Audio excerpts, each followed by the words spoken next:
न्याय के देवता, आस्था का केंद्र और करोड़ों दिलों में बसे हमारे गोलजू। इनका नाम सुनते ही मन में श्रद्धा और विश्वास जाग उठता है। आज हम आपको गोलजू की रहस्यमयी कहानी सुनाएंगे। गोलजू के मंदिरों में भक्त अपनी समस्याओं को हल करने के लिए पत्र लिखते हैं। यह भी कहा जाता है कि यदि आप सच्चे दिल से गोलजू से प्रार्थना करते हैं तो आपकी हर इच्छा पूरी होती है। उनके मंदिरों में घंटी बांधने की परंपरा यह दर्शाती है कि भक्तों की हर फरियाद सुनी गई है और पूरी हुई। तो गोलजू देवता की कहानी शुरू करते हैं। तो जय गोलू देव की जय हो। तो गोलू देवता चंद वंश के अंतर्गत राय राजवंश के राजकुमार थे, जिसके वंशज झाल राय थे। झाल राय का शासन 15वीं शताब्दी में था, जिनका मूल नेपाल देश थे। झाल राय का शासन 15वीं शताब्दी में था, जिनका मूल नेपाल देश है। इसी झाल राय के पुत्र थे हाल राय। हाल राय ने झाल राय की मृत्यु के बाद राजगद्दी संभाली। हाल राय को काफी समय तक संतान सुख की प्राप्ति नहीं हुई, जिसके कारण उन्होंने ज्योतिष से पुत्र प्राप्ति का संयोग जानना चाहा। ज्योतिषों ने हाल राय को बताया कि उनकी 8वीं पत्नी से ही उन्हें पुत्र की प्राप्ति होगी। हाल राय ने कई वर्षों तक पुत्र की कामना से 7 विवाह भी किए, मगर जैसा ज्योतिषियों ने बताया था, उन्हें पुत्र की प्राप्ति नहीं हुई। एक दिन हाल राय शिकार करने जंगल गए, जहां जंगल में काफी दूर निकल जाने के बाद उन्हें बहुत प्यास लगी। इसी प्यास को बुझाने के लिए वे एक झोपड़ी के पास गए और उनसे पानी मांगा। झोपड़ी से एक कुमारी कन्या कालिका ने उन्हें पानी पिलाया, मगर वे कालिका के सौंदर्य पर इतने मुग्ध हुए कि हाल राय ने कालिका को विवाह प्रस्ताव दे डाला, जिसे कालिका ने भी स्वीकार किया। उन्होंने कालिका से विवाह कर लिया और संयोग से कालिका ही उनकी 8वीं रानी निकली। इधर 7 रानियां कालिका के सौंदर्य से जलने लगी। वे कालिका से ईर्ष्या करती और उसे प्रताड़ित करने के नए नए तरीके ढूंढती। एक दिन जब हाल राय शिकार पर गए तो इन 7 रानियों ने षड्यंत्र रच डाला। उस समय रानी कालिका प्रसव पीड़ा में थी। उन 7 रानियों ने उनके पुत्र को बुरी नजर से बचाने के बहाने कालिका की आंख में पट्टी बांधी, और कालिका के पुत्र का जन्म हुआ तो उन्होंने पुत्र को संदूक में बंद कर नदी में बहाया और इधर पुत्र के स्थान पर सिलबट्टा रख दिया, जिससे मसाले पीसे जाते हैं।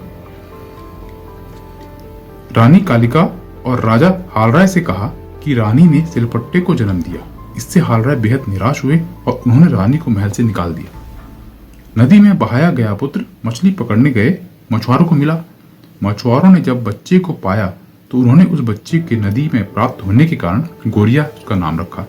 यही गोरिया नाम आगे चलकर गोरला या गोला के रूप में परिवर्तित हुआ।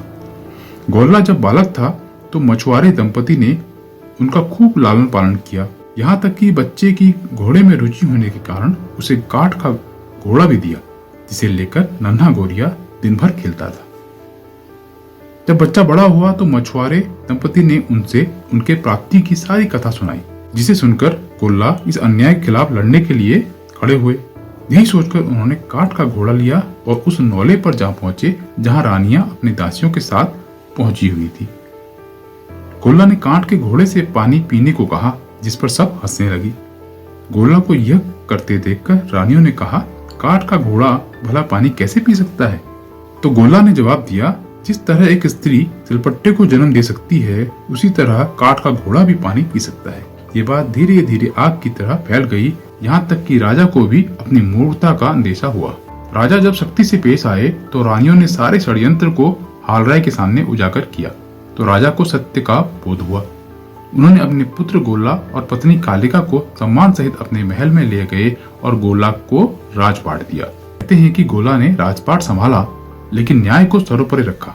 वे अपने सफेद घोड़े पर बैठकर जहां जाते वहां न्याय पंचायत बैठाकर लोगों को उनका हक दिलाते।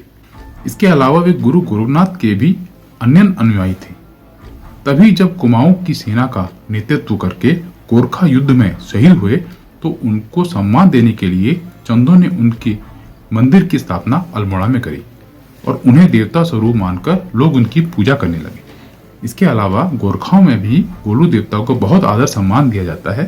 तभी अपनी क्रूर न्याय व्यवस्थाओं के अंदर उन्होंने घात का दीप गोरिया यानी गोलू देवता को ही समर्पित किया, ताकि कोई उनसे झूठ ना कह पाए।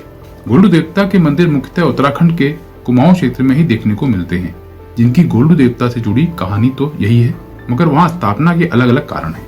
मुख्य रूप से अल्मोड़ा में स्थित चेतई के गोलू देवता को ऐतिहासिक रूप से पुराना कहा गया है, जहां चंद राजाओं द्वारा बनाया गया स्तंभ आज भी उसके पौराणिक महत्व को दर्शाता है।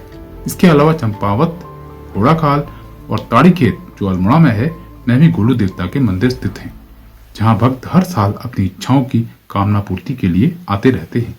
अगर आपको गोलजू यानी गोलू देवता की कहानी अच्छी लगती है तो इस वीडियो को लाइक कीजिएगा, शेयर कीजिएगा। फिर मिलते हैं नई कहानी के साथ। तब तक के लिए गुड बाय। जय गोलू देवता की जय।